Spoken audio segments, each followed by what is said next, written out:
Part of the artistry of using a game-like approach is being able to manage the constraints of your drills. In other words, as a coach, you have the opportunity to manipulate all kinds of variables in a drill that may maintain the same structure, but be altered just a little bit in order to focus on one particular skill or to change the situation or the problem that your offensive player has to solve.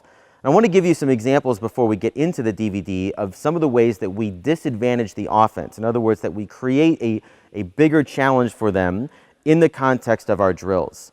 The first example of a constraint that you'll see in this DVD is simply to increase the challenge for the offense, we add defenders. We may start with a disadvantaged defender, and you'll see some different ways that we do that. Some of the time the defender will start in a chair. They'll have to stand up before they're allowed to play defense to give the offense a one or a two-step advantage in whatever the finishing drill might be.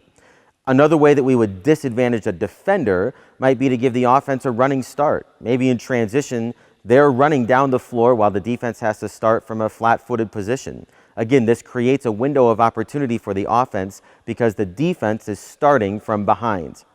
A third option might be your positioning of the defender on the floor.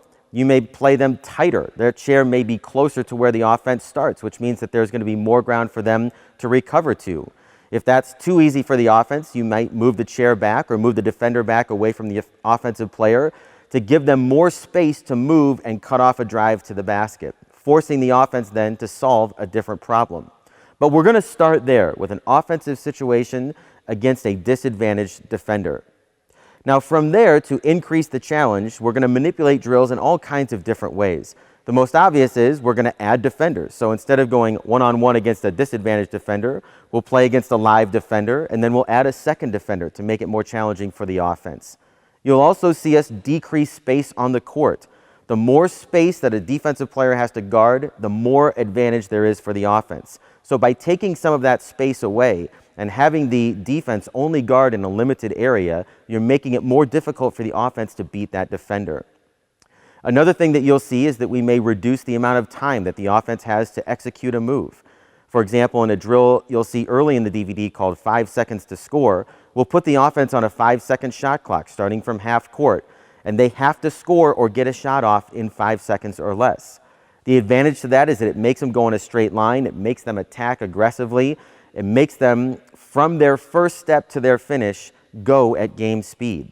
And again, because the defense only has to guard for 5 seconds, it makes it more difficult for the offense. Another way to make the game more difficult for the offense is to enhance the defense. Now, we may not show you very many examples of this in this DVD, but in our practices, oftentimes to make longer defenders, we'll give them noodles, like the pool noodles that kids play with in the pool, to make longer arms and encourage them to get deflections on the ball.